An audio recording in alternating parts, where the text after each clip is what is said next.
a private sector needs to get to that point of trust, right? It's not just about us saying all the things that should be said. But I think money talks. It's not just the talk. I think we've heard the big numbers being announced today, the huge amounts of development finance together with concessionary financial resources that are being made available. So that gives me confidence that the needle will begin to move. Thank you. As they say, money's like water, right? It flows where it's easiest. And so if we want it to flow in the directions necessary to achieve the goals of Mission 300, we need to facilitate the path for it. I think you raised some very interesting points there around the demand side and the interplay with regulatory reforms.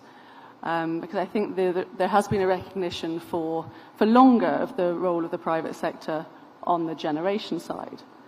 But we're starting to see more recognition that the major consumers, in many cases, are private sector, with the willingness and the appetite to pay for the fuel, and it may not be therefore necessary for the utility to sit in the middle.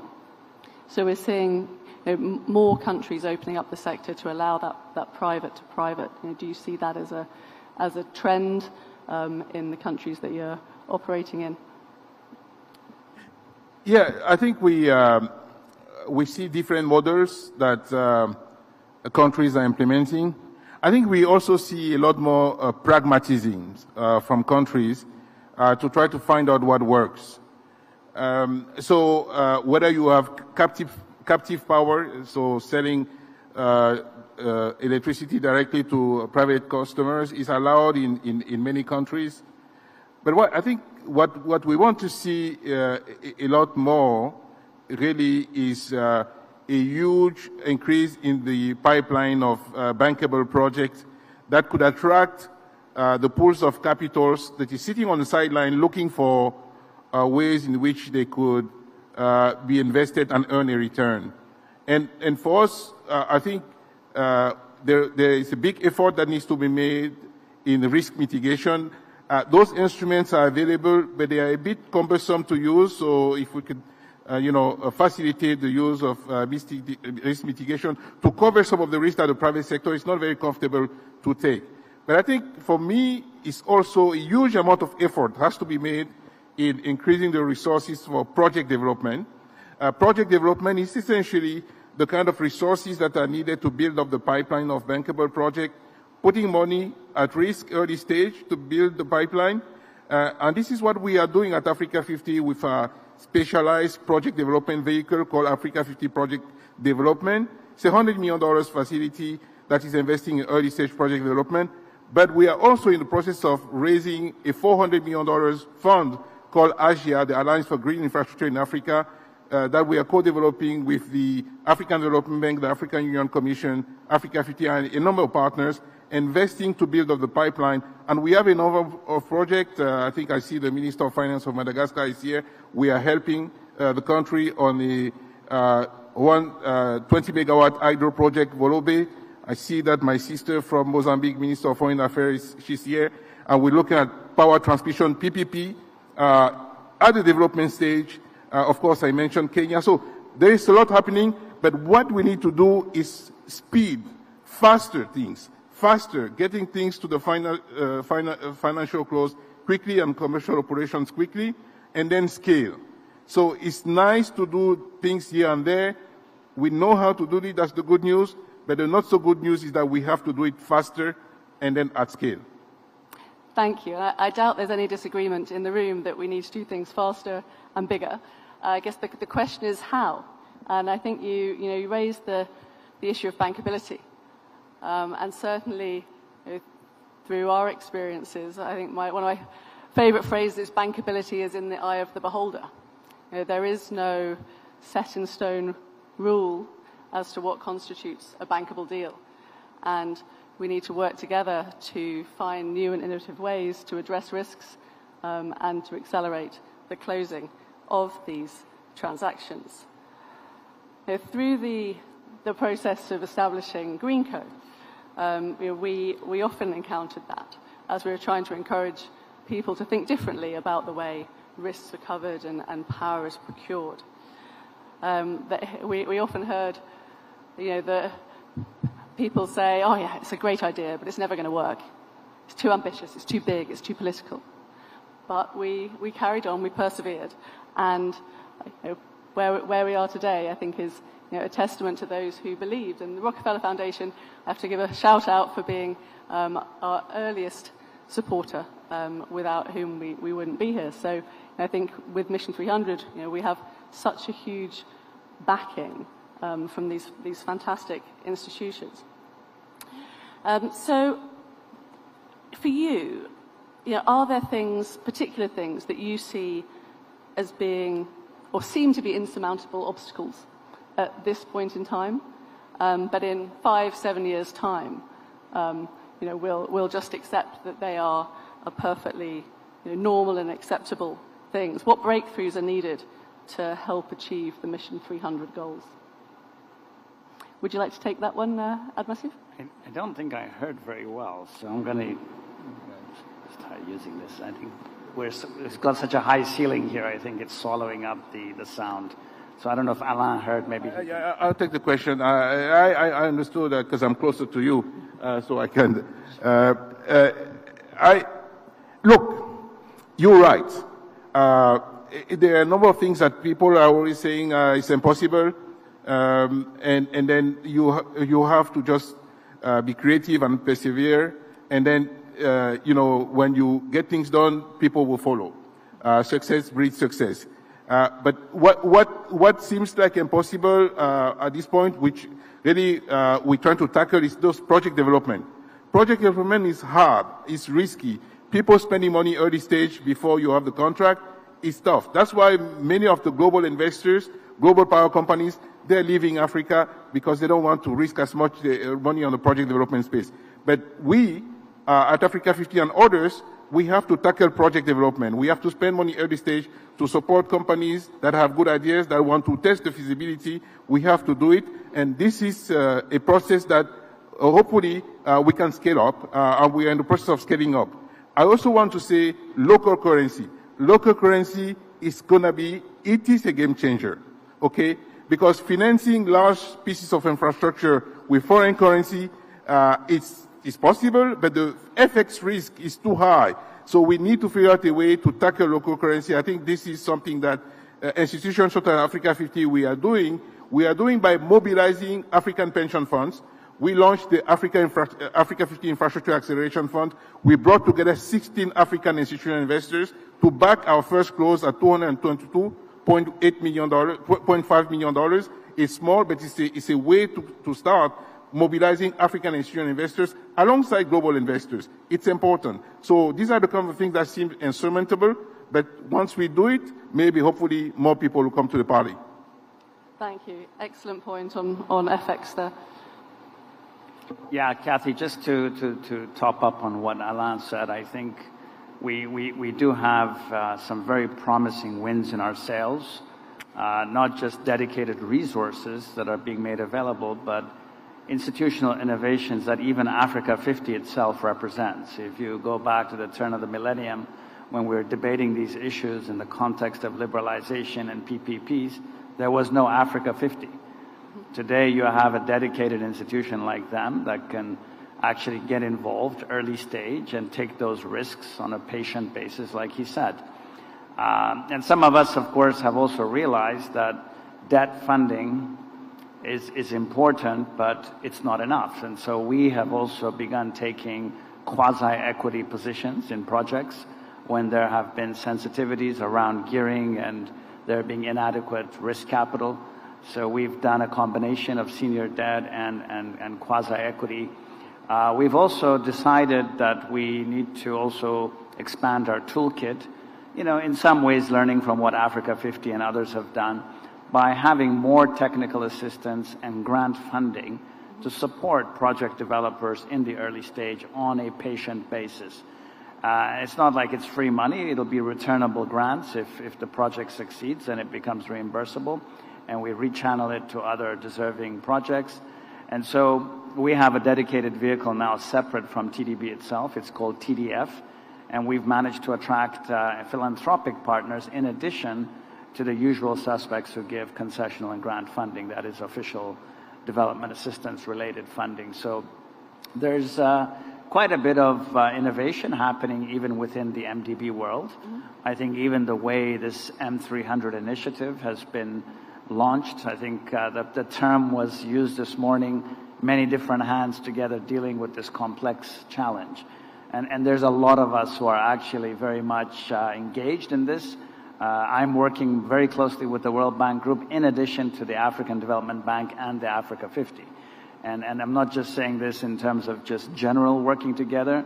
We're talking about facilities and syndications and clubbing together, but also receiving very significant large-scale funding. I mean, 10 years ago, I couldn't tell you that I was a significant partner of the World Bank Group. Today, the World Bank Group has become a major partner of TDB, and we're working closely to help expand the rollout of new business models. As I mentioned earlier on, DRE, distributed renewable energy, but also mini grids, off grids. And we have clients here in Tanzania who've made good use of some of those facilities.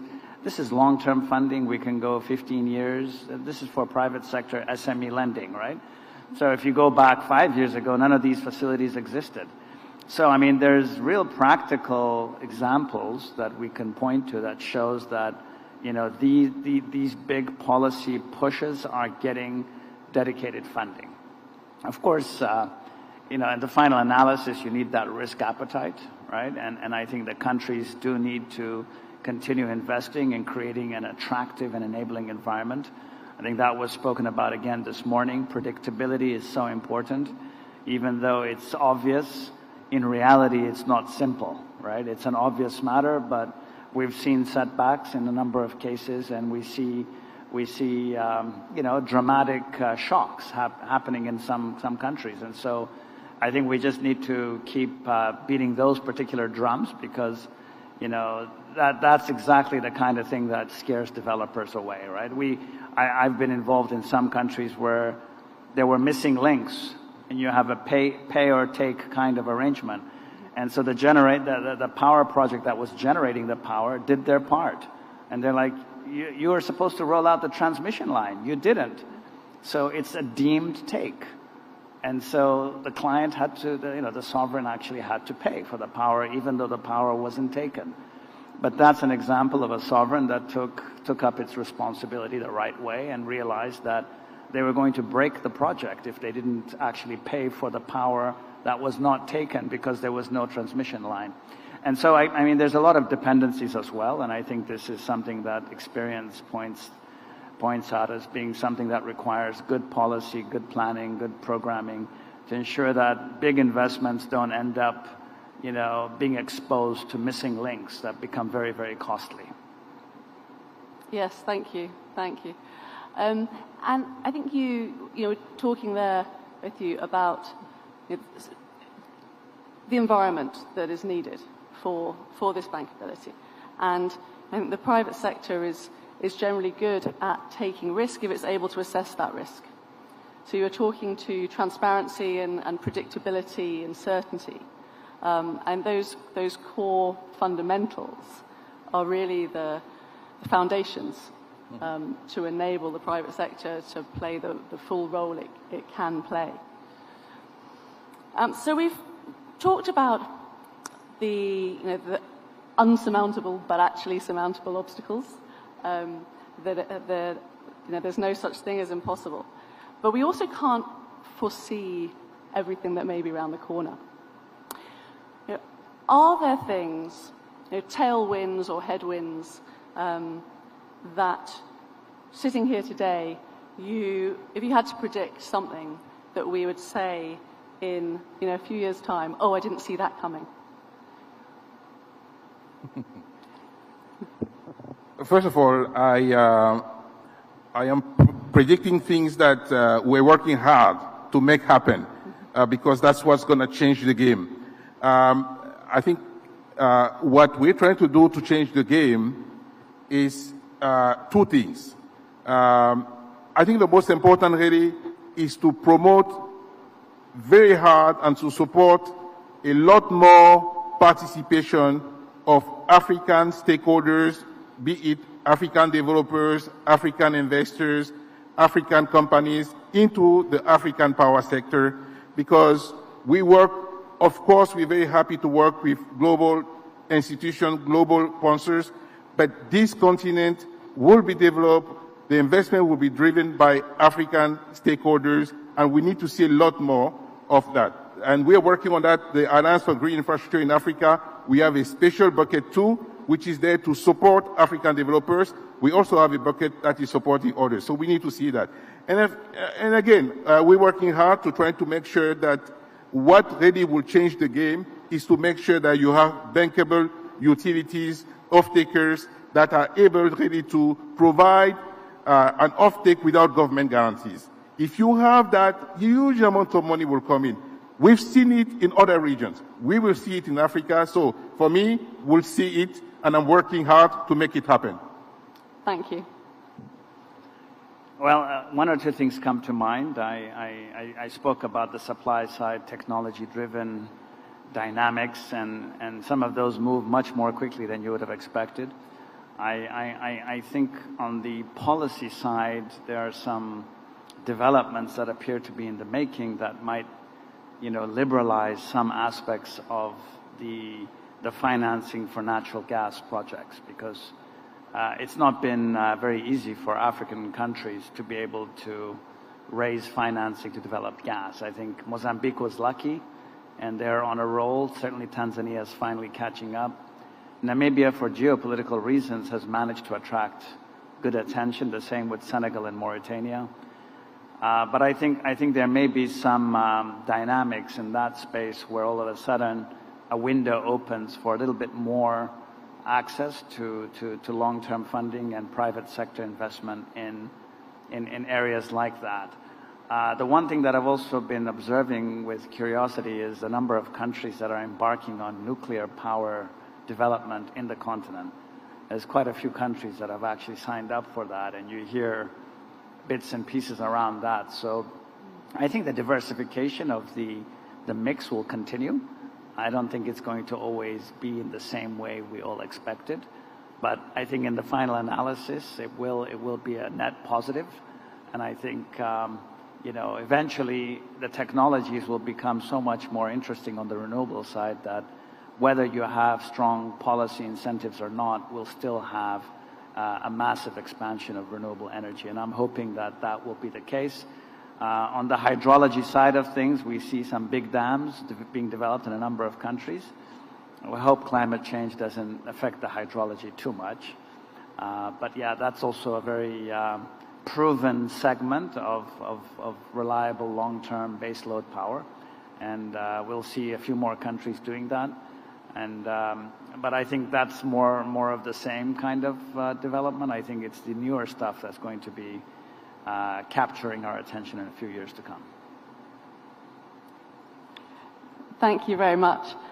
Yeah, and absolutely. I guess the panacea is the single continental energy market, the dream of the African Union, and we see concrete steps towards that, and to maximising the efficient use of the abundant energy resources that the continent's endowed with, but using those in the most efficient way to achieve the lowest cost energy for all.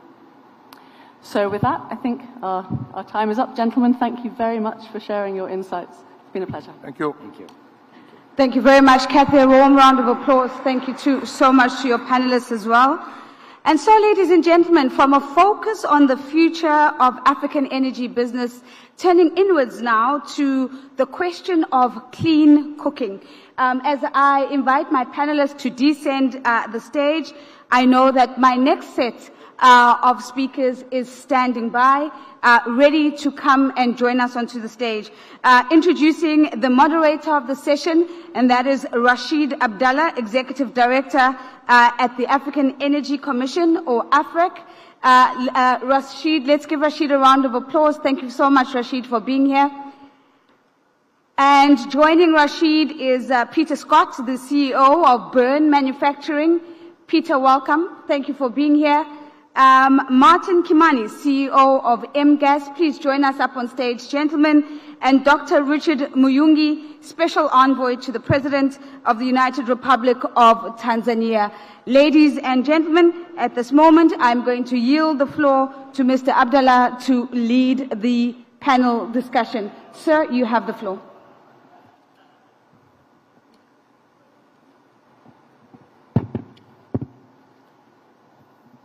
Good afternoon, everyone. I think this topic of clean cooking, I keep hearing it from the morning, and this shows the importance of this topic. I heard from Adesina, I heard from Sheila, and I heard in Compact, and it is very obvious that the electricity access is take more attention in all the discussion. But people sometimes forget that, yes, we have 600 million without access to electricity, but we have 1 billion without access to the clean cooking. And I think clean cooking, by number, is need more attention for all of us. And just as the introduction of this discussion, in 2024, Africa is released one publication on scaling up the clean cooking and to identify the challenge. We try to move from this 1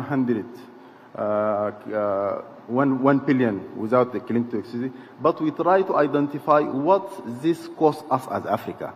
And by very conservative estimation, this poverty in clean cooking costs us like 790 billion per year. This just negative externality from gender equality, climate change, and also health. In this session, we are going to discuss some aspect of the clean cooking, and I'm very happy to have with me Dr. Richard Muyungi, a special envoy to the President of Republic of Tanzania, and also we have Mr. Peter Scott, CEO and founder of Pear Manufacturing. And also we have with me Martin Kimani, CEO of MGAS. Without further introduction, I just go directly to the question. Let me start with Mr. Peter Muyungi. We are here in the country that from the President is spearheads the clean cooking. And in just recently, Tanzania, they published their clean cooking strategy 2024 to 2034. Just as introduction, Dr. Richard, just try to tell us what's the challenge and the opportunity that you are facing in developing and implementing this strategy, and how the other African countries can benefit from your experience in Tanzania.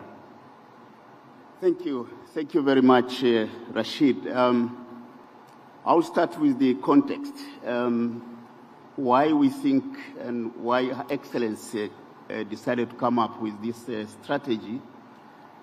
You need to think and understand what lack of clean cooking means to many African countries, and in particular what that was translating into in Tanzania. So when you only have 6.9% of your population with clean cooking, this translates into about 33,000 people dying annually because of the increased use of what we call solid fuels. This translates into deforestation, which is estimated at beyond 400,000 hectares of forest annually, partially contributed for the need of charcoal and firewood. This translates into loss of time for girls, which would have been used economically, also for schooling. This translates into loss of biodiversity and land degradation. So it is because of that, Excellence thought that it is important to show the leadership on how we need to change the situation. And this is the reason in March last year, we were able to launch the very first national clean cooking strategy. Now, what has that done so far? And what others can learn from us, because this is the question. One, in order to transform the systems at the national level in terms of clean cooking, the first thing, you need the highest level of political commitment. And this is what we have seen from Her Excellency, because the launch of the strategy was done by herself. And of course, therefore, this translates into actions by all ministries.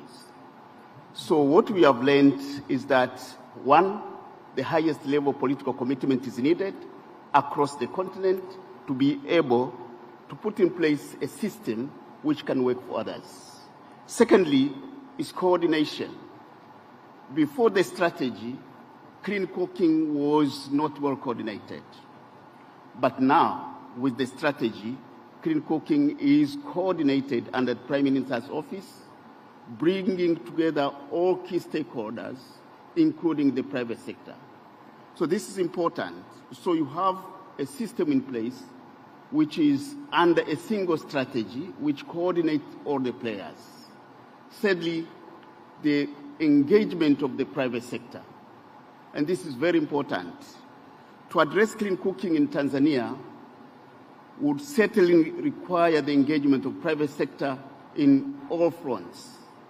And we have been able, through the clean cooking strategy which we have in place, to engage key players, and some of my colleagues will be speaking about that, to ensure that clean cooking has been able to embrace everyone as a national agenda. Thirdly, it's about education, research, and innovation. We need to put in place innovative systems to ensure that you can address clean cooking based on the innovations which are critical and important for the communities you are addressing. You need to address clean cooking from a better understanding of who are engaged in clean cooking and whom you intend to serve, and their level of engagement, but also their level of understanding as well as their financial levels. This is critically important. And therefore, you can come up with innovations which target the financing approaches, different financing approaches, different systems targeting different community levels, and also being able to ensure that the networks you put in place are able to reach out. And lastly, and which I want also colleagues to learn from us, is also the participation of all partners. So it's not only the private sector in Tanzania, but working with the partners. We are now working with the World Bank, with the African Development Bank, with the EU and all partners to engage in implementing our strategy.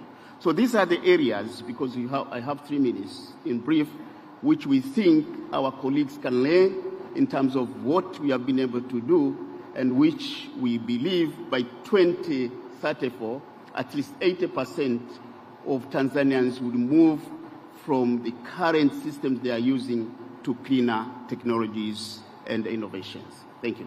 Okay, thank you very much, Dr. Richard. I think you highlight very important things: political engagement, coordinations, engagement of the private sector, education, financing approach, and partner. I think this very key area, and thank you for that. My next question to the Peter Scott, and I think, as I mentioned, in 2024 we launched this publication. One of the main recommendations we have that we need to develop a basket of solution and baskets of fuel so that we can have this clean cooking facilitated for member states. So as BERN, they are doing all type of technology now in clean cooking. Tell us actually what you are doing as a BERN, and also what some of the factors influencing the adoption of certain technology.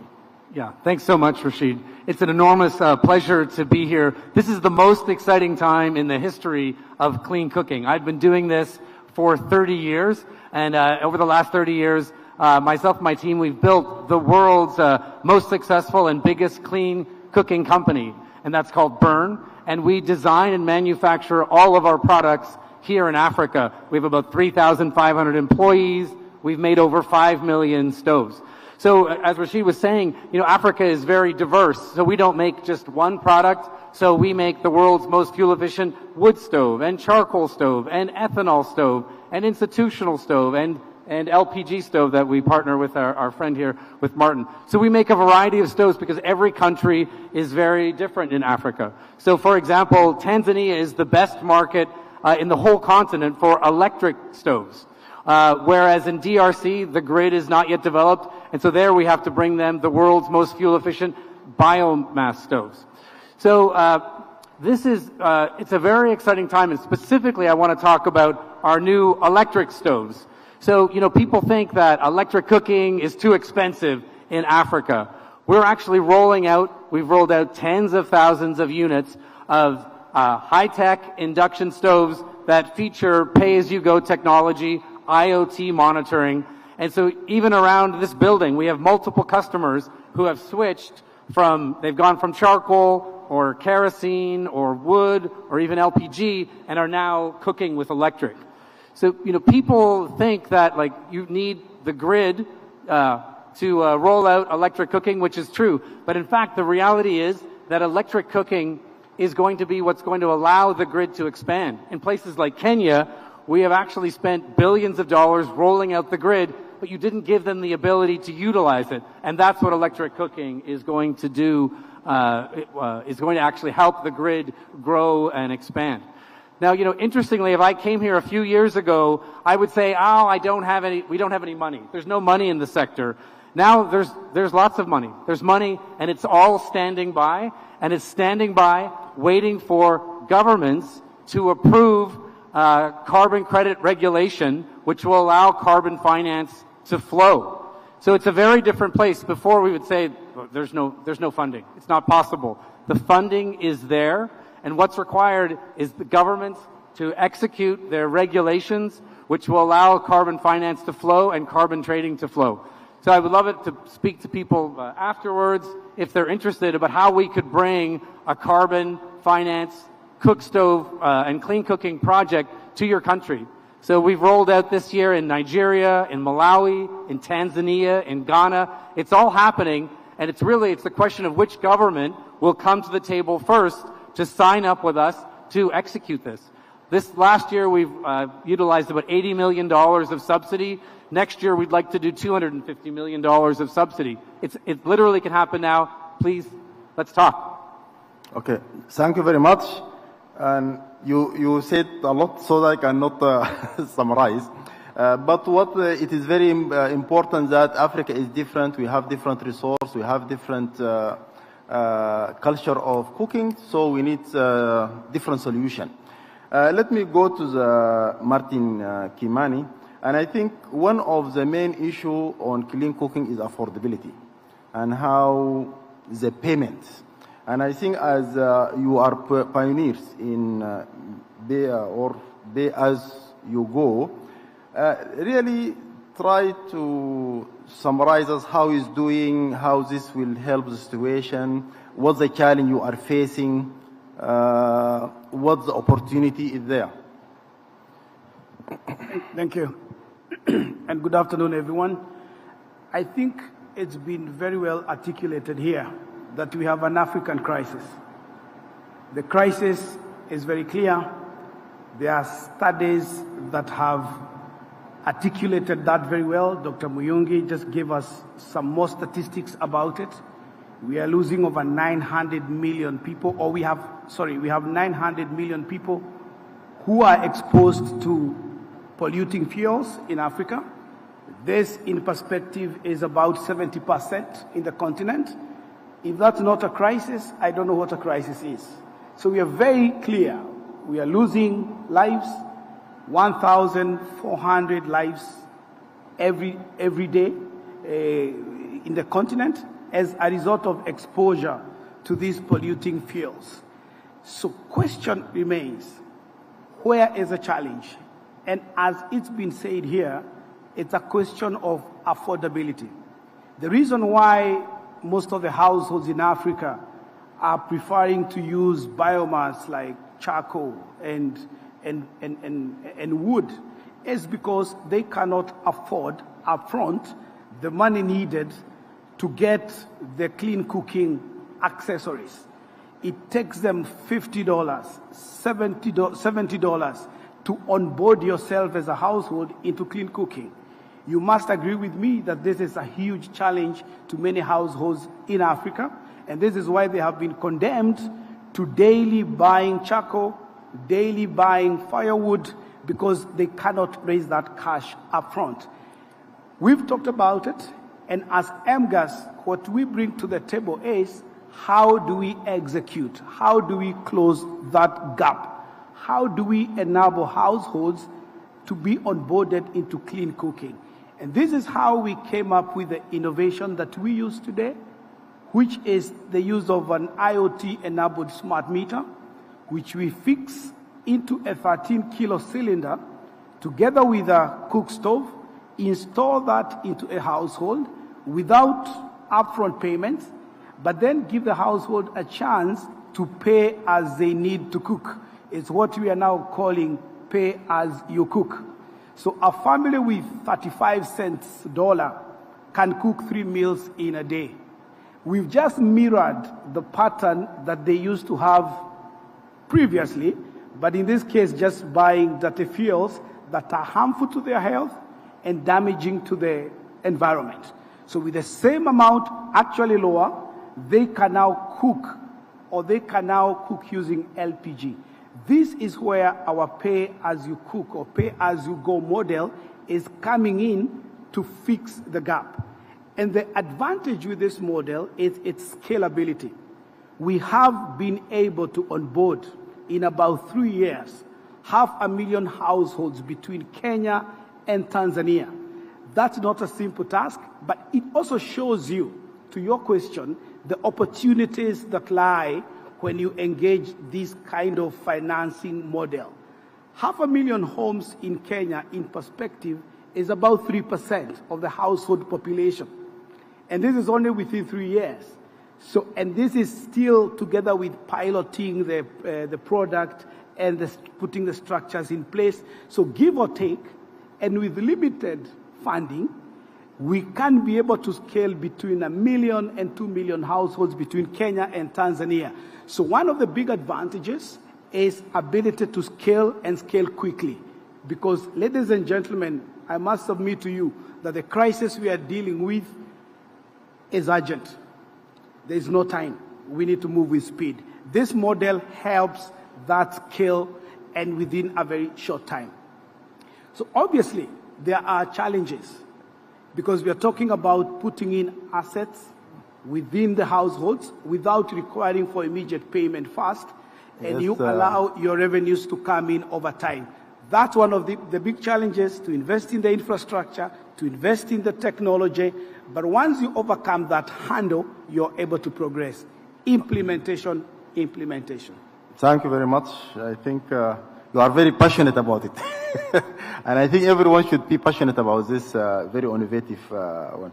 So I think as the time is ticking and we need to cover all the aspects here, I'm coming back to Dr. Richard, and I know that Tanzania is a champion clean cooking, not only in Tanzania, but also at the regional level and international level. So what's the opportunity of synergy between what is happening in Tanzania here and as the region and as the continent, as the international?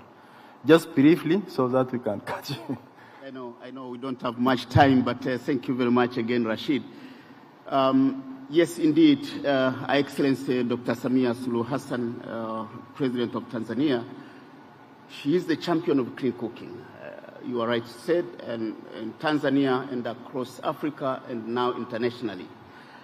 It is important to elevate clean cooking at the highest level of politics, and therefore to get a champion to do that. And this is why Her Excellency decided that because of the importance of the issue on the continent, should take the mantle and champion that. And we have done a lot, and there is a need for that. One, it is important to ensure that there is a champion who can elevate clean cooking in terms of partnerships, ensuring that for the continent to be able to succeed in addressing clean cooking, you need to work together. This is an issue, and you said we have 950 million people without lacking clean cooking, and it translates a lot into a lot, in death, deforestation, carbon sink loss, biodiversity loss, etc. So the first thing is how you partner with others to ensure that you address this issue. And this is why you heard this morning, and President Adesina said it rightly, that Mission 300 should also include clean cooking as one of the key areas of support. And we need the 300 million by 2030 to ensure that they are part of the 950 million lacking clean cooking, having clean cooking by 2030. This was said this morning. The second area why we need this sort of elevation at the highest leadership is because we need to change policies. You can only change the way we have been doing clean cooking for the past 30 years if there will be structural policy changes at national level and also at the AU level. To see clean cooking as one of the areas which will need reforms, tax reforms at the national level, ensuring that you change the way governments address clean cooking. You need to transform how the system should work from the top level to the local level.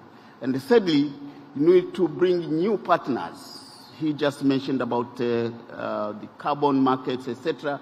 But we need new partners in terms of innovations, in terms of technologies. There are technologies out there. We need to see what has been happening in Asia. For the last 10 years, between 2010 and 2021, the clean cooking has been increased by 5.8 in Asia. But in Africa, people lacking clean cooking have increased from 517, now we are talking about 950, about 1 billion. That has to change. How do you change that? You need leadership at the continent level, and I hope supporting our excellency will be able to achieve what we want. Thank you. Thank you very much, Dr. Richard. Quickly, I need to go to Peter. Now you are the biggest African manufacturing for clean cooking solution. In the world. So, in the world also. How you make that? And how this manufacturing is become like a normal norm for each African country? Briefly, we can have like... Sure. It's very simple. You know, we build and operate modern manufacturing around the continent, and for local or for national governments that also want us to come and build modern manufacturing in your country, it's very simple. If you sign a letter of authorization that allow for corresponding adjustments for carbon credits, the money will flow. So, for example, this year we signed the letter of authorization with Malawi. The next week we signed for $20 million of investment. We're now built the factory, and now we're bringing highly subsidized, best-in-class, improved cooking devices to the people of Malawi. So it's that, and we're happy to do that, whether it's in Tanzania or Togo or DRC. Okay. Thank you. Sorry? No, thank you very much, because now we need to conclude. Oh, before we go, maybe this is very long topic. Maybe we need more than time. But I need to have Martin one question. Now you have as pay as you go. What's the government or the public sector need to support you in that one? There is a lot of collaboration that is needed between private sector and the public sector. And it has been mentioned here in passing that government will play a very key role in ensuring there is regulatory support. We are talking about removal of some tariffs on the clean cooking accessories. We are talking about subsidies where necessary. We are talking about an enabling incentivizing environment that will encourage private sector to come in and invest, so that when you're coming in and putting your money in the long term, you can see the benefit. Because like I said, to move households from dirty fuels to clean cooking requires a huge capital outlay. That's not a big deal if you can see the future. And if you can be able then to marshal all the fundings that we have been talking about, you are able to enter without having that fear or risk, and therefore we can together achieve a huge impact in this big topic of clean cooking in the continent. Thank you. Okay, thank you very much. Sorry, is the time, it is very challenging to cover this very complicated issue in Africa. But what I can take it from here, first of all, we need to have a collaboration. We need to work together, as Dr. Richard said. We need to as the public sector, to play its role to facilitate the policy, and also to facilitate local manufacturing. I think we need to have a carbon credit as the key, of course, among others. And I think by this, I can conclude this session. It is very challenging to discuss this topic in 25 minutes. But I think we get the general sense of what's the solution and what the way we all should go.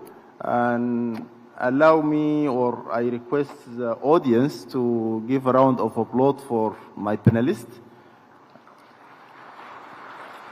And I think I conclude the session here. Thank you very much. And yeah. Many thanks. Merci beaucoup pour ce panel des plus enrichissants. C'est vrai que les panels se suivent mais ne se ressemblent pas. Et je vois d'ailleurs à votre attention que vous êtes très intéressés par ce qui est dit et qu'il y a effectivement matière à réflexion.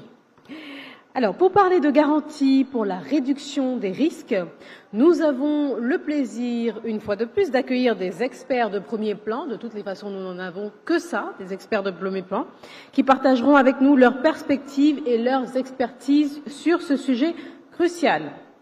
Nous accueillons donc Ethiopis Tafara. Il est vice-président et directeur des finances, des risques et de la légalité, de la durabilité au sein du groupe de la Banque mondiale. Il modérera cette session. Il est en train de monter, accompagné de deux éminents intervenants, Constanzi, directeur général adjoint et responsable des risques au sein du Africa Guarantee Fund, et également Chinua Azubike, directeur général d'Infracrédit. Mesdames et messieurs, vous êtes attendus sur scène pour le prochain panel. Merci beaucoup.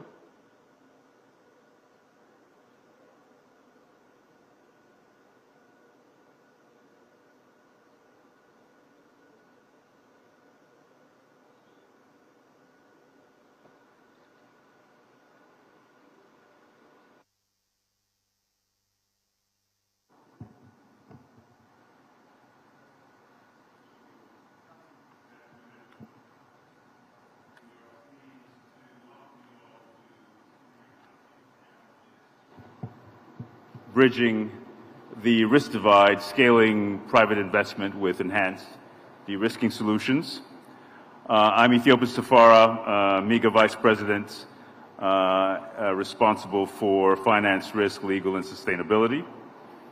I'm pleased to be able to introduce the panelists of today's session. Ms. Ventia Fontonder, Head, Renewable Energy, Power, and Infrastructure at Standard Bank. Mr. Constant Nzi, who's Deputy Group Chief Executive Officer and Group Chief Risk Officer, African Guarantee Fund.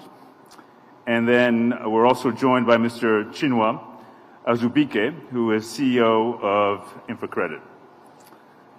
Private sector participation will be critical to meet the investment needs of Mission 300 in both off-grid and on-grid energy systems. However, scaling private sector investment requires a conducive business climate, as you've heard multiple times today, and increased investor confidence. Through the energy compacts, the governments have signaled their commitment to improving and enabling environment for private sector investment and to take bold steps to build the capacity of the utility and government to put the electricity sector on the pathway to financial sustainability. Over the last year, unprecedented amounts of private capital have been committed to Mission 300, including with strong willingness to support innovative business models in both distributed renewable energy and on-grid space. However, private investors continue to be wary of the range of commercial and non-commercial risks facing energy companies in Africa. So I'm pleased today that this conversation will focus on what guarantee providers can do differently to accelerate private investment in the energy sector. With that, I'm going to turn to the first question that I'm going to address to Mr. Chinua Azubike, the CEO of InfraCredit. And I have a two-part question for you. First, InfraCredit has an impressive record of catalyzing domestic credit from pension funds and from insurance funds into traditional infrastructure projects. How is InfraCredit adapting its approach for DRE, for distributed energy companies? And second, when we're chatting earlier, you mentioned the importance of building an ecosystem to support the efficient financing of distributed energy companies. Tell us more. Thank you. Thank you very much. And it's a pleasure to be here. A bit of a context, just in terms of the opportunity we see for domestic financing for DRE and central infrastructure in Africa. The AFDB estimates that within the assets under management of the pensions, the insurance, and sovereign wealth funds and other asset managers across Africa is estimated at about $2.5 trillion. And this grows as an average rate of between 10 to 15% per annum. Now, the opportunity is mobilizing these domestic resources to finance development. And if you put it within the context of DRE, what InfraCredit has been able to achieve with the support of our development partners is de-risking renewable energy projects to raise long-term finance in local currency from the capital markets and from these class of institutional investors. However, as we think about scale, there are two things we observe. So first is, this is a nascent asset class that requires some level of standardization in terms of how do you ensure the documents, the preparation phase of these projects meet the criteria of lenders. And this is so important that we work backwards to helping, leveraging the sort of tools and requirements that the credit providers want to enhance the capacity of the developers and the operators of these projects to ensure that they develop projects using the right set of documents. And this will significantly reduce the time cycle it takes to get to financial close. So we estimate that this should be able to reduce the time by over 70% if we standardize documentation. But more importantly is recognizing that these models operate within an ecosystem. And so when we think through the development problem, we need to think about the system that needs to also be enhanced. And this is where we look at the actors that need to coordinate from the early stage financing to long-term finance and bringing in enabling instruments that help to ensure that the de-risking is credit enhancing the project from the business model innovation to long-term access to finance and ultimately accessing capital markets on their own basis. This is the ability to rate these asset classes and enable them to raise financing with less guarantees in the future. And we've seen this happen in Nigeria, where we supported a hydro project in 2019 to issue a 15-year local currency bond. And a year and a half later, because the pension funds were comfortable with the performance, they didn't need a guarantee, and that company was able to finance without a guarantee. So this is really a journey to self-reliance, and we think about it in terms of how do we enhance the ecosystem and how do we ensure that the coordination creates a path to self-sustainability. Thank you, Chinua. Let us now hear from Mr. Constantine, who's the Deputy Group Chief Executive Officer at the African Guarantee Fund. Local currency financing is vital to helping distributed energy companies manage foreign exchange risks and to sustainably scale up their business. African Guarantee Fund is a leader in guarantee solutions for financial institutions. How is the Africa Guarantee Fund deploying its guarantees and technical assistance resources to unlock local currency financing?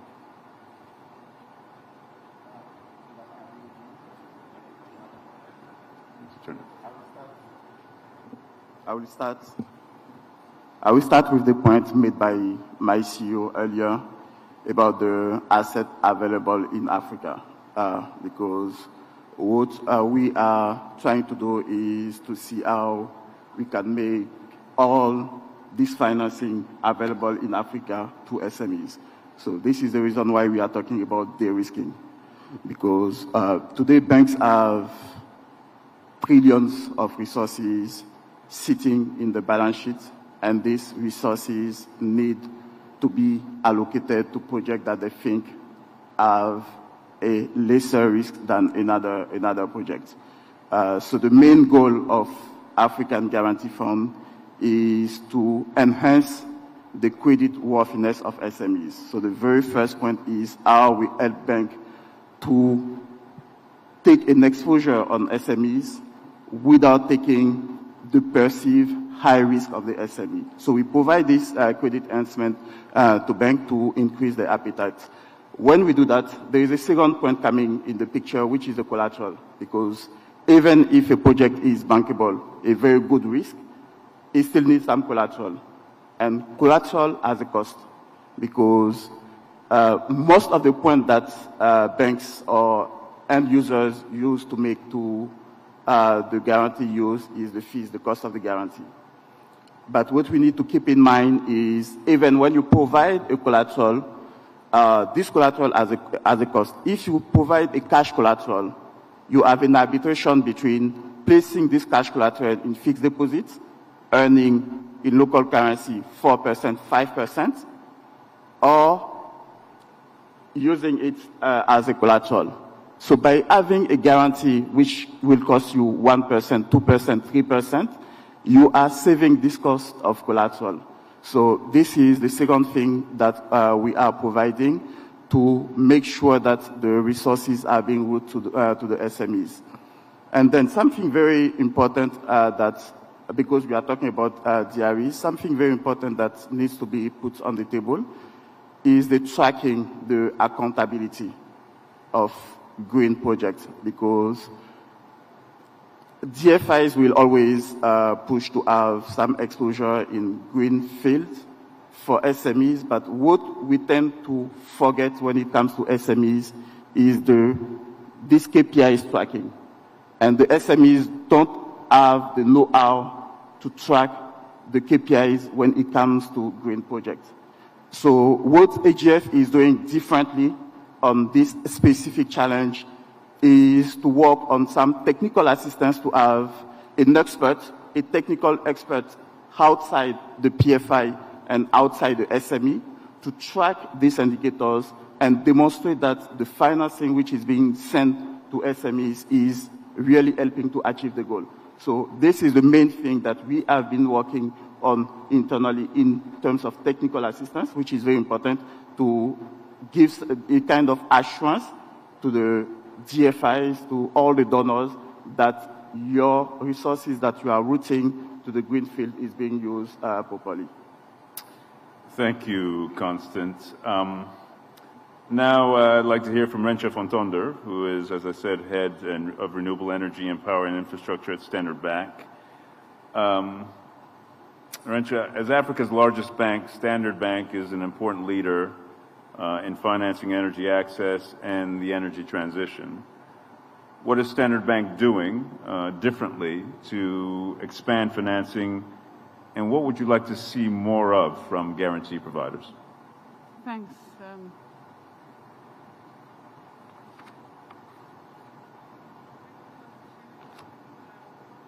Sorry, it seems like...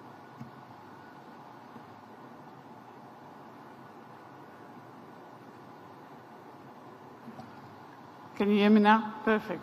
So, thanks for the opportunity to be part of this discussion today. I think it's an important question, and maybe just for clarity, many of you may not know Standard Bank per se, but we also operate in some countries as Stanbic Bank, like in Tanzania. So for us, it's more about a partnership opportunity. Our clients range from smaller scale clients in the SME sector up to large scale projects. And we focus mostly at the moment in Africa around energy access, linking that into larger scale projects.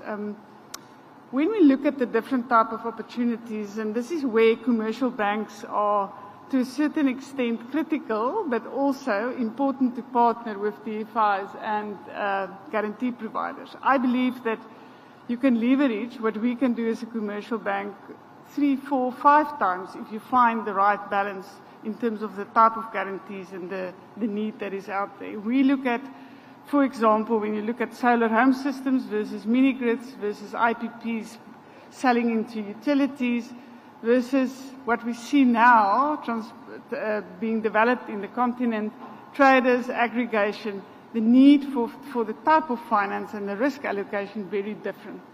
So, for example, when you look at the solar home system, we've done some of these portfolio plays, specifically in Kenya, and our role was very limited to local currency finance in country through the balance sheet that we do have available, supporting the DFIs at that point in time. However, it hasn't been that significant in terms of scaling up the rollout and financing of that play. And I think that's where we need to work smartly. When you look at mini-grids, we haven't done much. And I think part of the challenge really is around how do you address payment risk? How do you address the ability where you don't have a cornerstone off-taker and find that commercial bankability around that?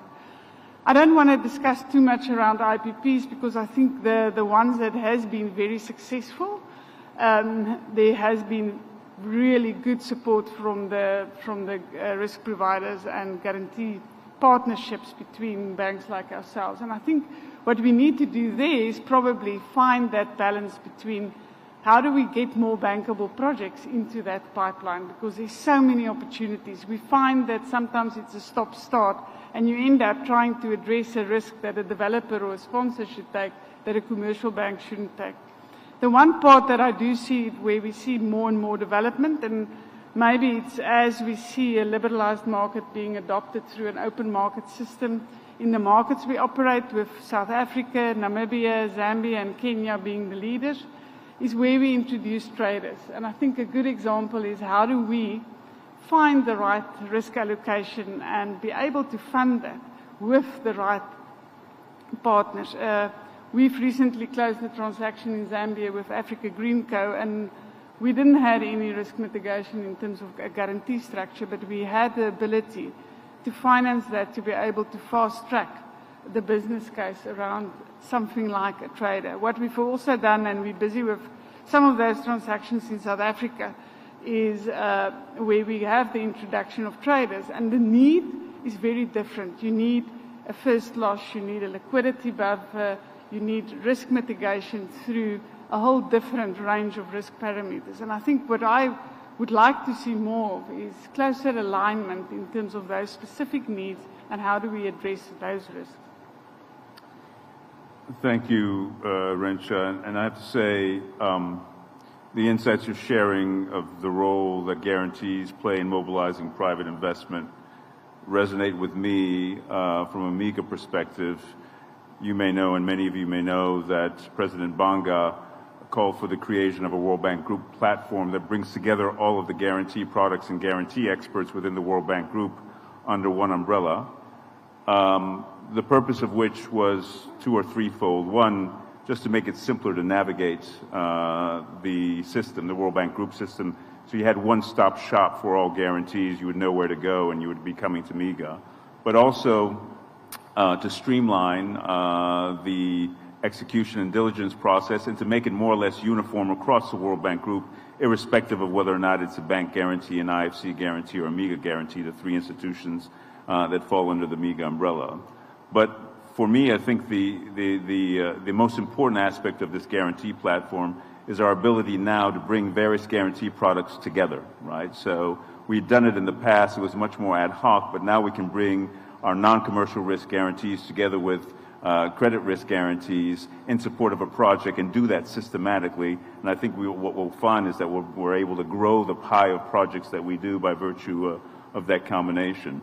But also bringing the experts under one roof allows us to start thinking about innovation, right? So we're now in the throes of thinking through providing a portfolio cover. You know, Many of you know that MEGA historically provides its cover on a project-by-project basis, and we've been very good at that and very successful at that. We've had a number of investors come to say to us, listen, I have a portfolio of projects. Can you provide a cover for that entire portfolio? And if you do, that will help me do more. So we're thinking, you know, do we know how to identify the risk, manage that risk, price that risk, and we think we will be able to do that in relatively short order. And then, of course, we're also thinking about the application of liquidity solutions and payment guarantees and approaches to mitigate what we've seen in many projects, which is the regulatory uncertainty, what that results in terms of liquidity. And then we have the benefit of blending. We have the IDA PSW, so the private sector window under IDA, which we use to actually manage the cost of our guarantees. But we also have a couple of trust funds, one supported by the Japanese and Norwegians for renewable energy that we use to actually bring down the price of our guarantees. And then finally, we also have a trust fund to help with the technical assistance around much of what needs to be managed in a project around environmental and social issues and integrity issues. Before we wrap up here, I wanted to do one more round of questions to hear from each of you what you think the biggest challenge is in scaling financing towards energy access and how you plan to address that challenge from your perspective. And maybe this time around we'll go in the other order and we'll start with you, Renche. Thanks. I think it has been said quite a lot today, and I want to emphasize it again. If we got clear policies accepted and adopted with a commitment from governments to be able to fast-track that and execute, we will have more bankable projects and more appetite to fund. And I think we as lenders are certainly key to be able to address that, and we're keen to do that. Thank you. Chinua? Yeah, so, you know, when we take an asset class like the DRE, which is estimated to be a pathway to electrifying most Africans that are unserved today, what we find is that we need to understand bankability from resource standpoint in terms of, you know, working backwards to understanding what lenders want, but also knowledge exchange and building capacity to ensure that those are built, integrated into as tools into how projects are prepared. I think that knowledge exchange can be replicated and expanded, so you don't have to essentially go through the same whole cycle that it will take. For example, in Nigeria, if we've proven that you could standardize through these models and enable aggregation and scale. And this is what we're doing, you know, at InfraCredit, sort of using these tools to develop standards and processes that can help the development cycle of projects to come in a form that lenders are willing to support. And I believe that through this approach, we can leverage the other support system that could come from for the technical assistance or for the form of blending, but that we can replicate these solutions across other markets, because it's really the same pain points that developers are struggling with across the continent when it comes to these business model and asset class. Thank you, Chinua. Constance, you get the last word. Okay, thank you.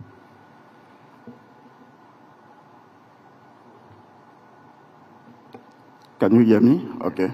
So for me, the main challenge is what you rightly describe within the bank. Because you mentioned that within the bank, what you have been trying to do is to put everything on the same platform and make sure that it is deployed on an optimal manner. So this is a work you have been doing very well within the bank. But from where we are sitting as another player, we think that if we want to be optimal or efficient in deploying these resources to the private sector, we need to have this one team, not within the World Bank or the African Development Bank, but across all players. Make sure that if there is one solution which is already being deployed by one player, this player has to deploy this solution and not start having many players deploying the same solution. we talk about guarantee, we have to identify which is the proper guarantee fund in this sector to deploy this activity. We are talking about technical assistance. We need to find the right player to deploy the technical assistance and so on. And by doing that, we know that we are talking with one voice and will be more optimal to deploy the resources. Thank you, Constance. So for me, 2 or 3 takeaways from this conversation. One around project preparation and the role that standardization of documents can play when it comes to facilitating project preparation and bankability of projects.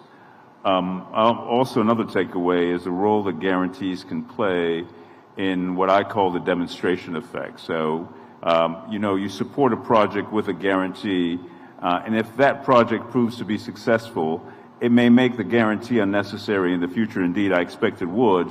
And you have players that are then able to access the markets, capital markets, more easily, having demonstrated by virtue of the support we provided them with a guarantee that they're worth the bet. Another takeaway on guarantees as a complement to what I will call asset-based lending, based on what you were saying, Constant, right? Where collateral tends to play a big role in the decisions that banks make and whether or not to lend. With a guarantee, you might be able to actually compensate for the inability to provide collateral, and again, use that as a means of doing lending slightly differently than has been traditionally the case. My final takeaway is the importance of collaboration. We've had a conversation in the back, and you've heard it here. We think it's very important that we grow the pie of development projects and not compete with one another over the existing pie of projects, right? And as Constant was saying, and I think my other colleagues were saying, figuring out what the right division of labor is amongst us, right? Who's best placed to take on a particular aspect of a project, and have that entity, organization, take on that role and find a complementary role to play. I think collaboration is going to be far better for growing the pie of development projects as opposed to competition. But with that, if you could give a round of applause to our panelists. And I think we've gained 5 minutes of time. So with that, thank you very much.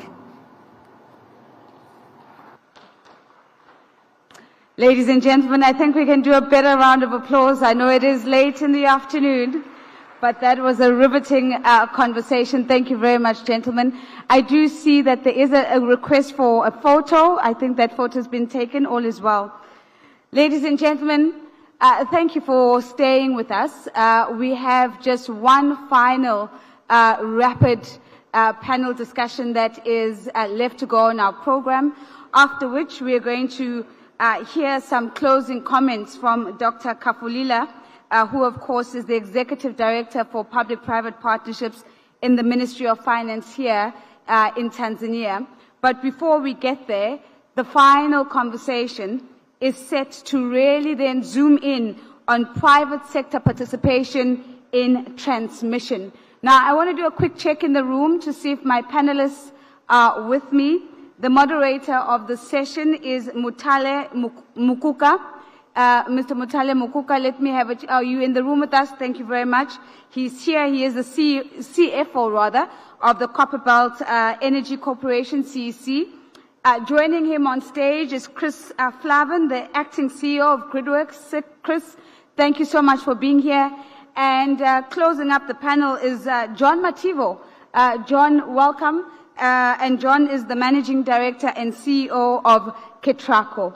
So I have two gentlemen on stage, and I believe that our third gentleman will be joining us shortly. And he'll be joining us on stage. Thank you very much. So we're all complete. Mr. Mukuka, I'm going to hand over the floor to you. You have the hardest job today with the final panel of the afternoon, but I don't doubt that it's going to be a robust conversation. Over to you, sir. Thank you. I guess it's evening now. Good evening, everyone. So, good evening. We've got an easy one here. I've got experts to help unpack the topic that we have.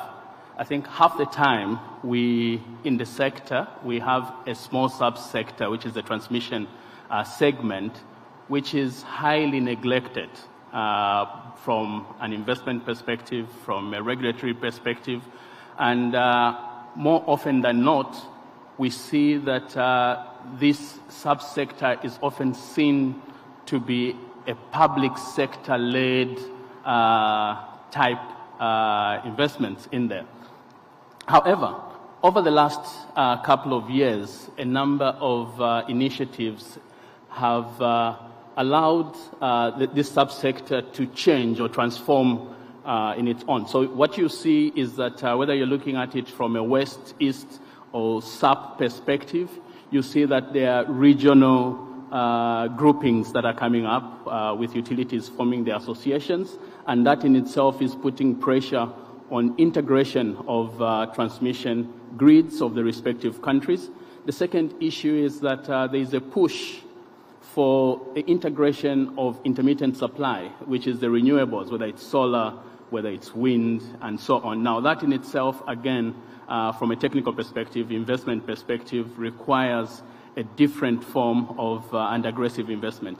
But coupled with that, we see a couple of challenges. One of the challenges is that this sector is seen to be public-driven, and therefore, half the time, ourselves, the consumers, see this as a public good and therefore do not want to pay a commensurate tariff that is there. We also have, in the respective countries, we have currency mismatch with the borrowing currencies that are there. But we also have not seen a lot of private sector injection of financing. Now, with a target of 300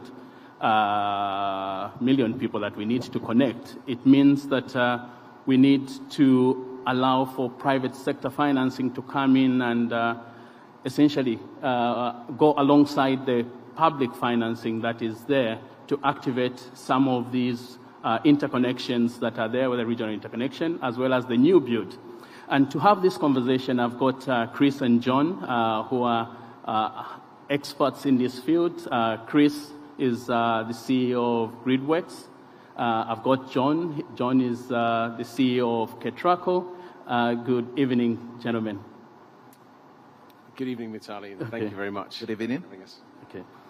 Sure. So the first question, maybe I'll push it to John. John, what is the role of the private sector in transmission? Do you see the private sector having more of a role now that we need to spend so much money in transmission, in infrastructure, and how do you see it playing out? How can they participate? Thank you for that. First, let me appreciate the host, Tanzania, for this opportunity, and specifically I want to speak out to my brothers and sisters in TANESCO. In December, we energized the Kenya-Tanzania interconnectors, so Kenya, Uganda, and Tanzania are connected, actually the same harmonized frequency, so we are interconnected, so that's something to celebrate. But back to your question, mission 300 million, it's a big one. What is the space there? I was just doing quick mathematics, breaking down the work there, then I'll come back to Kenya in terms of opportunities. Basically, the world has 8 billion people, 7 million kilometers of transmission line, 110 kilometers of distribution lines. Use the same ratio with Africa expecting to connect 300 million people. You're basically talking about close to 4 million kilometers of distribution lines that need to be put in place and almost 250,000 kilometers of transmission. So there's a lot of work to be done. But even if you assume that half the people will be served either using solar, isolated off-grid solutions, or if it's densification of existing transformers, you're basically talking about anything close to 2 million kilometers of distribution and anything like 150 kilometers of transmission. Now, looking at those numbers, for those of us who don't know the number of transmission lines in sub-Saharan Africa, that's close to what we have. So there's a lot of work to be done to get the infrastructure that needs to meet this target, and only have, let me say, 6 years to meet the targets. So let me look at KETRACO's perspective, and I believe most African countries, as the moderator said, transmission infrastructure has been basically the national government borrowing from development partners, then on granting the money to the utility company like KETRACO. We build, the government uses its own resources, taxes, to pay for what is borrowed. Then maybe we get a tariff on operation maintenance. But we have actually seen as KETRACO, if you look at the volume of work that is on top of, in front of me, especially as MD, that model cannot continue to be sustainable. I cannot continue doing all projects through government borrowing only and on granting myself. And that's why we've opened up the space for PPP. KETRACO assumes anything close to 10-15% of our projects, when we do our cost-benefit analysis, can safely be done by private sector, being able to bring projects that can actually bring benefits that can be accrued at the public in the end, whether there is a tariff increase. But when we look at it in terms of reduction in terms of losses or increasing of consumption, which goes back to increasing sales, there's a benefit at the end. So that's the direction we're going. Private sector coming on board. In Kenya, I believe for Africa to meet these targets, there's no way the model of government borrowing can work alone. It has to be a joint partnership with the private sector. Thank you, moderator. Oh, thank you. Thank you so much, John. Coming to you, Chris, you are playing in sub-Saharan Africa as a whole. I guess you've seen that some countries have made reforms, some countries are better today than others, some regional associations are better than others. Could you just give us some insight as to what you're seeing on the continent, which countries and which regions are favored today based on where they are? What would you want to see different in those countries that are lagging behind in terms of investment in transmission? Sure. So, look, first of all, I want to say that I think it's possible to do private sector transmission projects in most countries on the continent. I think there's often a lot of discussion about creating enabling environments and creating transmission regulations and so on and so forth. This is very important work, but most countries on the continent have an Electricity Act and or a PPP Act that are at least permissive of private sector investment. So this can work most places, particularly most countries that have already used private capital in the generation sector, because we don't need to reinvent the wheel here. We have bankable structures, implementation agreements, government support arrangements that work for the generation sector that can also be used for the transmission sector. Now that said, there are clearly countries that have made more progress in this area in the last 4 or 5 years, which is the period of time in which GridWorks has been established. When GridWorks was established in 2019, there were, I think, probably only a couple of countries, maybe 2 or 3 on the continent, who had made a sort of a public policy decision to use private sector capital in the mix to fund transmission. One of them was Uganda, where we're in the process of having a transmission project licensed at the moment at GridWorks. Another was Kenya, where John has been working with the private sector on some projects there which will serve as pilots. We're also seeing some material developments in the SAP region at the moment. GridWorks is working on the Chimura-Nakala project, which is just under 500 kilometers of 400 kV line and associated substations. This is a very material, privately financed project that will reinforce the connection between the central grid in Mozambique and the north. And, I mean, Mutali, the market that you are focused on, Zambia, is a very dynamic market at the moment. There's a lot going on there. And clearly South Africa is planning a programmatic approach to transmission as well, and will try and replicate the benefits of the REAP process there for renewables in the transmission space. So we are seeing a lot of countries really focusing on this. Morocco deserves a mention as well. There's a large HVDC project under development there. And there's a growing trend because, as John said, governments can't continue to carry the cost of developing this sector on their balance sheets. It's a very material cost, and there isn't sufficient headroom to do this any other way. So, look, it's a very dynamic market at the moment, and we think this is going to be a very material growth area. It's certainly something that GridWorks is focusing on at the moment.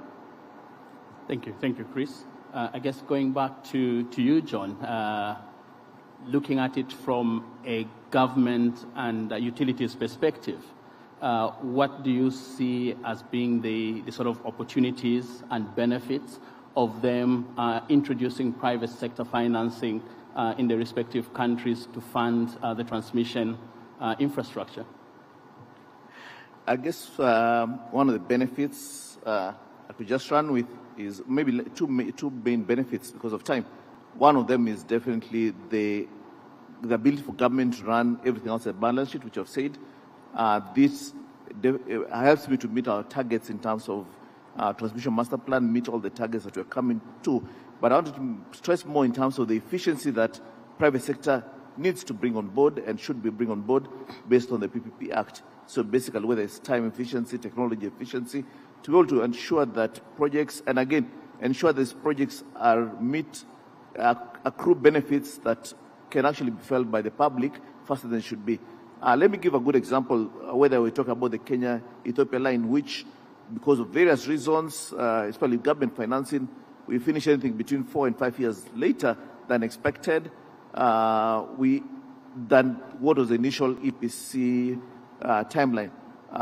Thinking about if we had private sector who could have taken the project, and you see how much savings Kenya is getting in terms of, because of buying cheaper power from Ethiopia, we are making actually cost of power in Kenya actually is cheaper because of that additional benefit that comes into that. So efficiency from private sector, and I'll just pick one example, finishing projects on time, they're supposed to, otherwise they don't get paid for it because it's performance-based payment is one of the best benefits that comes to the whole thing. So helps the government make quick decisions, helps me meet my targets, and again, the efficiency that comes on board. So briefly, I'll say that. Thank you. Thank you. So, Chris, I guess coming back to you, if we look at the landscape, right, one of the key issues is what sort of models can be used by the private sector to invest their capital in ITP.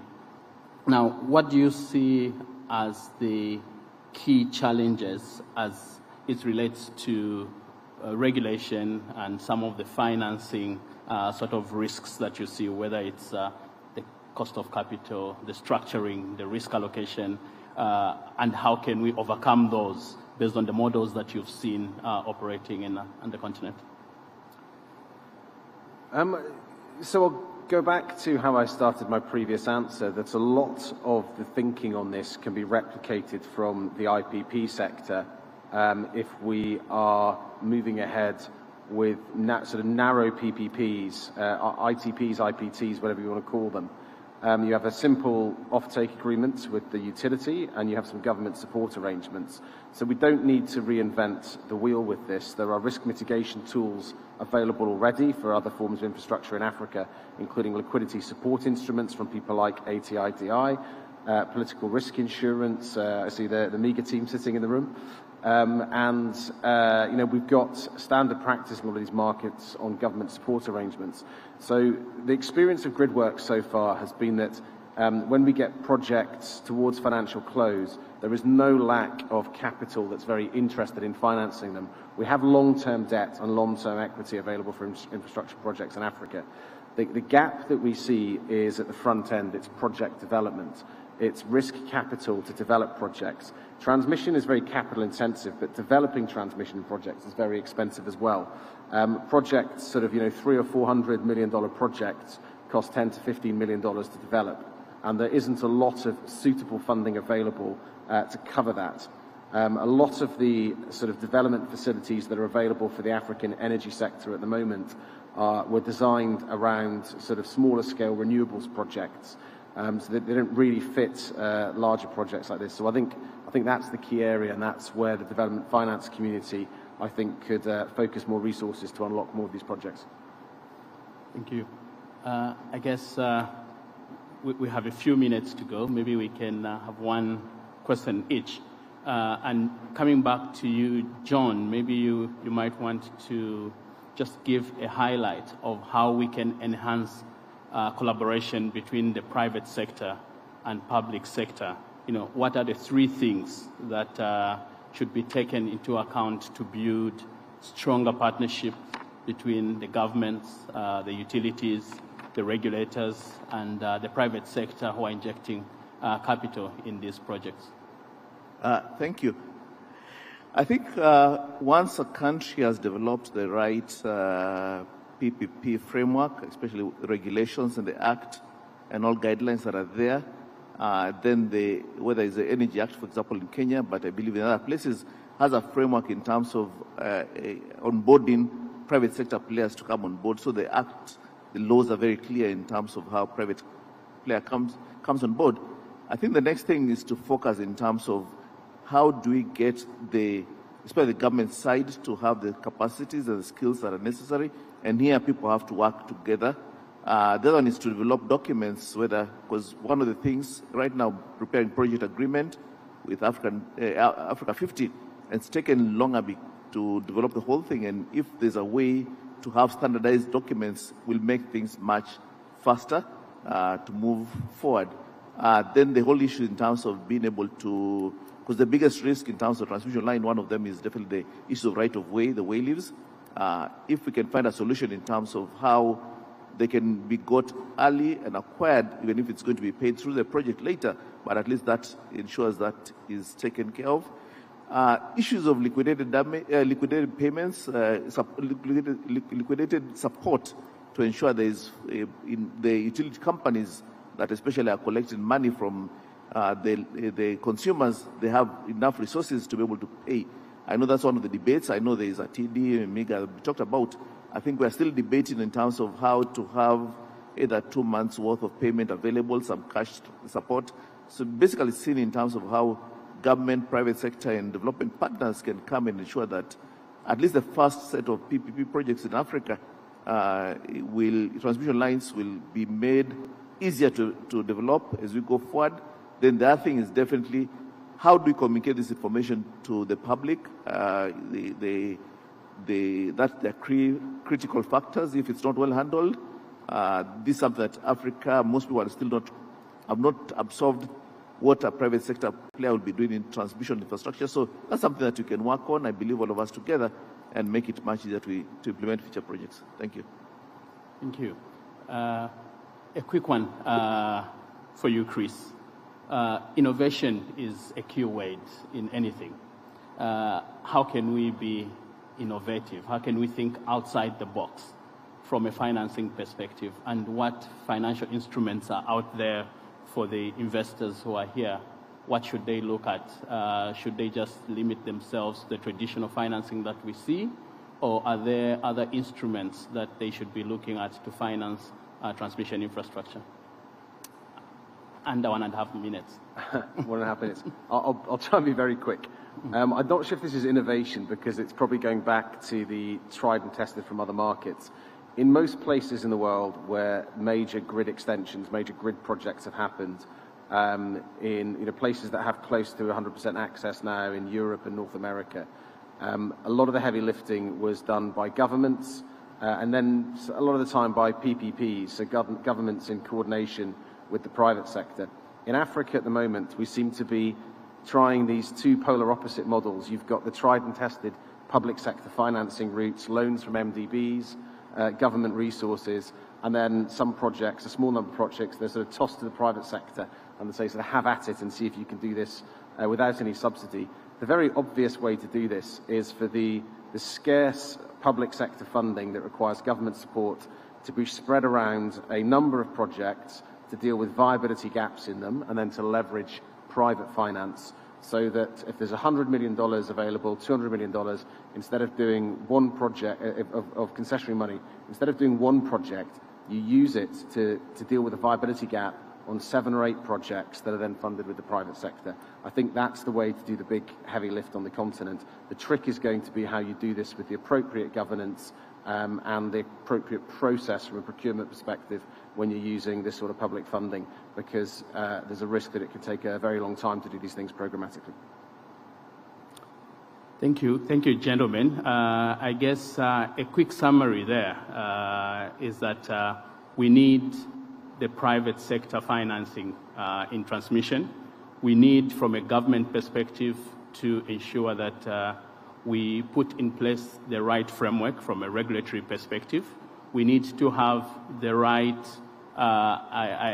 risk allocation between the investors, the government, and the utilities.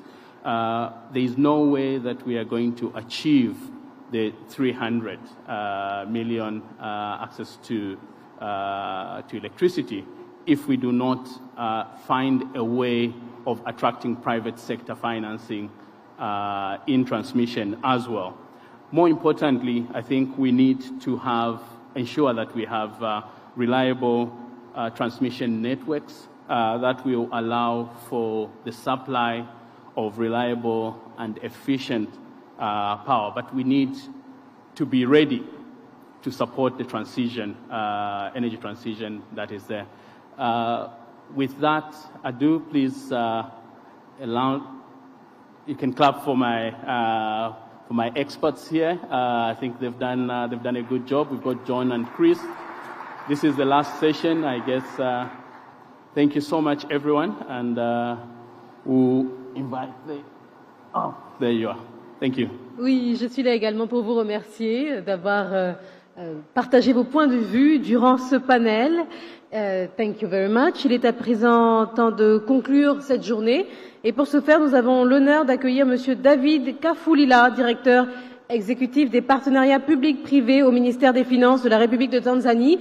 Un grand merci, mesdames et messieurs, effectivement, à nos panélistes et à notre modérateur.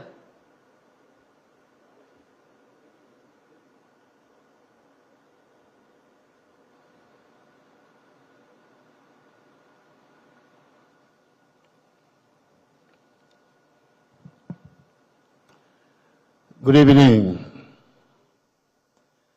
Yes, distinguished panelists, dear guests, ladies and gentlemen.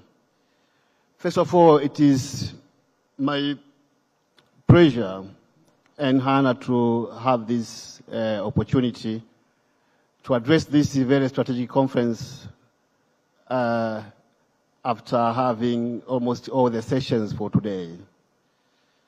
Mine is just to summarize and, of course, to put things together according to what we have been discussing, either from the perspective of panelists, but also from the general observation. As the Executive Director for Public-Private Partnership, I have something to share. First of all, the Mission 300 is not just and it should not be just a goal, but it has to be something to have in action. But again, this kind of ambitious projection of creating access to electricity for more than around 300 million people, it needs very strategic interventions. But from the perspective of panelists, you can all agree that achieving this ambitious goal takes more than government alone to strategize and achieve.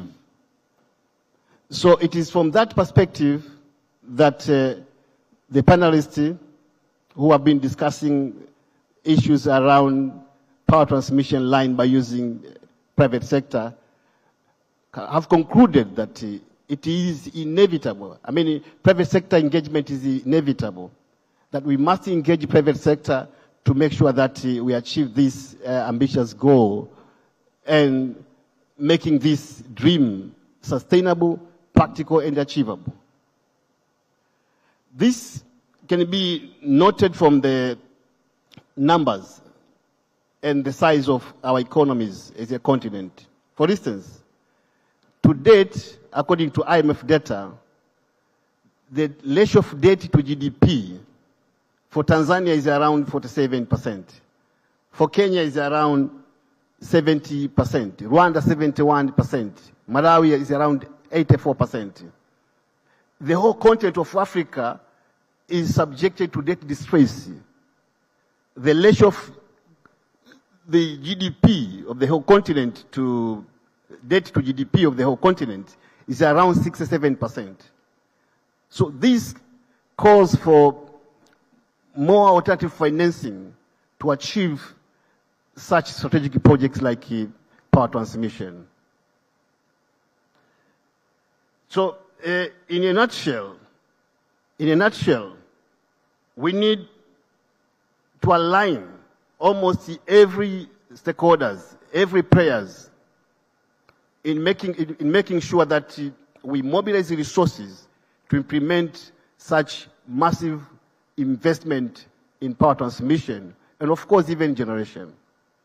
Because when we are talking access to electricity, we are talking about increasing generation, but also increasing transmission, increasing connectivity. So, in order to achieve this ambitious goal, we need to align with all players. And there are multiple players because there are multiple interventions. I mean, resolving issues around power transmission, generation, involve multiple interventions from generation, from project planning to the project execution, from transmission to generation, generation to transmission. So there are multiple players involved. We need government to align with the private sector interests. We need the government and the private sector to align with the lenders' interests. We need the government, lenders, and private sector to align with the civil society interests, because it is the role of civil society to make sure that the general society in Africa achieve equity and inclusive energy access. So we need connectivity to around 300 million people, but this connectivity must go together with inclusiveness.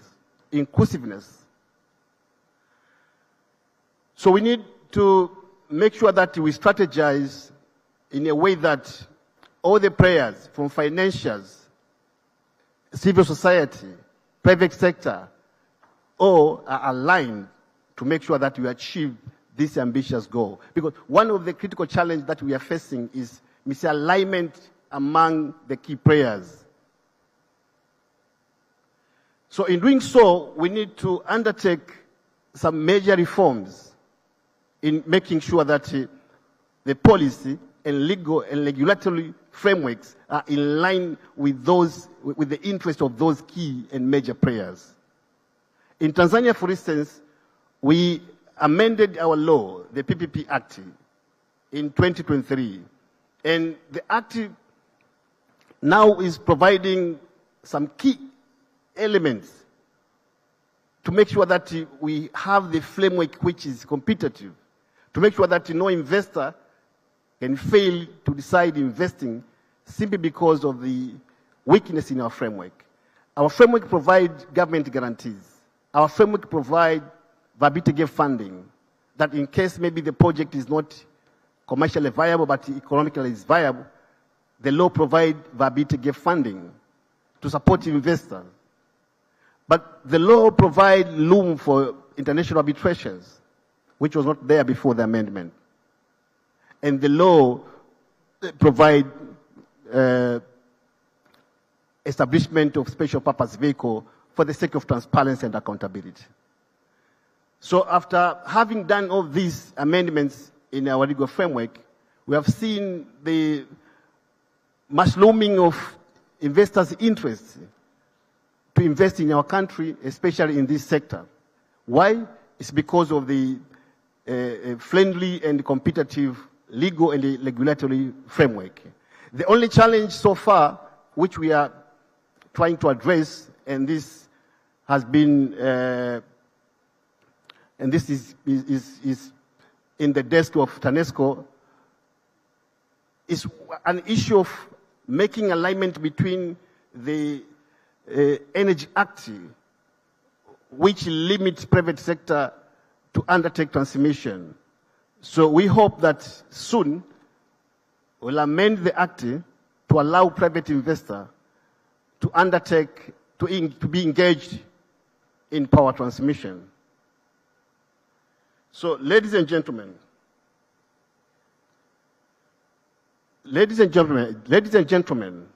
this ambition of 300 million people connected by 2030, it should be not, we must make it not an not a goal to achieve in 5 years, but we have to put action plan in place to make sure that we achieve systematically, step by step, and each country is assessed according to what we have agreed. Maybe by making this one, we can achieve this ambitious goal in a holistic manner. Because some countries might achieve, while some countries might be left behind, which is not the case, which is not the target of this conference. The purpose of this conference is to make sure that as a continent, we grow together. As a continent, we achieve this ambitious goal together. It is practical, it is possible, but it needs strategies, it needs establishment of mechanism to make sure that we get it done in a framework, in the time provided, which is 2030. Ladies and gentlemen, and dear panelists, the way forward is so clear that we need to harmonize the efforts. By harmonization of efforts, it means to harmonize efforts of all actors, all players. We have to harmonize the efforts of lenders, private company, government institutions, utility institutions, of course, the whole government in general. We have to harmonize the civil society efforts. We have to harmonize all the key players' interests and focus to make sure that we achieve the bankable projects. We achieve the projects which can make this continent achieving what we have decided by 2030, which is connecting around 300 million people by 2030. But again, we need to mobilize catalytic funding, because one of the challenges we are facing as a continent is project preparation. But through catalytic fund, we can access funds for project preparations. In PPP, for instance, it is estimated that the project cost around 2% of the, preparation cost around 3 to 5% of the project cost. So this means if you are targeting to mobilize, for instance, $9 billion PPP projects like what we are planning as a nation, as Tanzania, it means you need more than 480 million in 5 years to attain such ambitious goal. So given the pressure in our balance sheet in so many countries, as I've just mentioned for few, on the ratio of debt to GDP, given the ratio of debt to GDP as a continent which is at more than 67%, it means we need some interventions, especially by achieving funds from either blended financing model or institutional investors or any kind of catalytic funds to make sure that we achieve this strategic goal. Ladies and gentlemen, it is my hope that your stay from the morning to this evening has made a great change in your mind. You are not the way you entered during the morning. Thank you and have a good evening.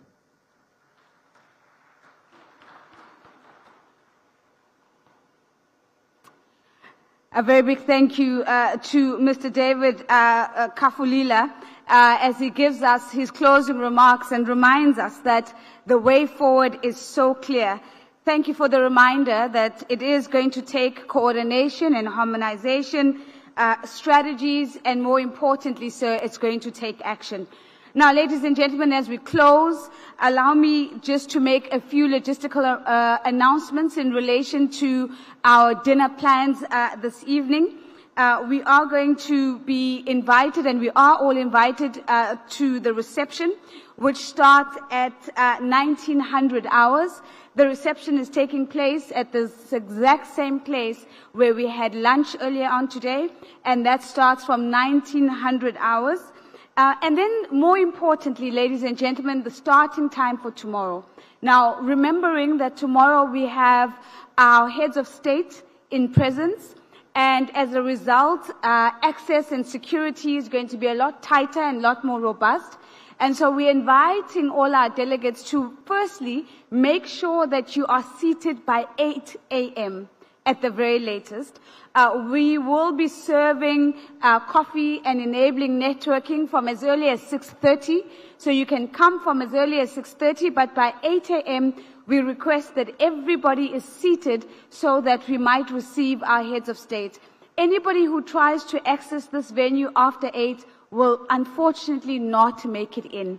And so we want to make sure that everybody gets this message so that they can be a part of our conversations tomorrow.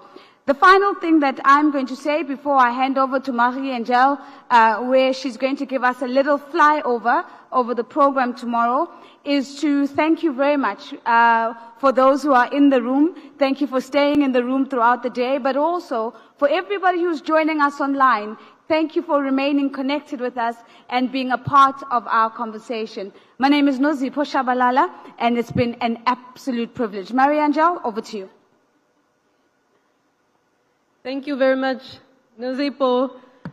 Alors, mesdames et messieurs, effectivement, comme Nozipho l'a précisé, moi je vais vous faire un avant-goût de la journée de demain. Ça sera une journée décisive pour ce sommet sur l'énergie en Afrique. Nous débuterons, comme elle l'a rappelé, par une cérémonie d'ouverture officielle suivie d'interventions de haut niveau de chefs d'État qui seront présents, une vingtaine à peu près, et de leaders internationaux qui partageront leur vision pour l'avenir énergétique du continent africain. Il y aura des panels clés qui aborderont des thèmes essentiels et les chefs d'État présenteront également leurs engagements, parce qu'il y en aura, pour garantir l'accès universel à l'électricité. Alors, la journée sera également marquée par la signature de la déclaration de Dar es Salaam sur l'énergie et enfin, nous conclurons avec des partenariats renforcés et une feuille de route plus claire pour transformer ces ambitions en résultats concrets. Préparez-vous à une journée riche en échanges et en décisions impactantes. Merci à tous une fois de plus pour votre attention, pour votre présence et rendez-vous demain avec tout l'enthousiasme que vous avez eu aujourd'hui. Merci beaucoup et je suis sûre que vous êtes très enthousiastes de participer au dîner ce soir. Alors à demain. Merci encore.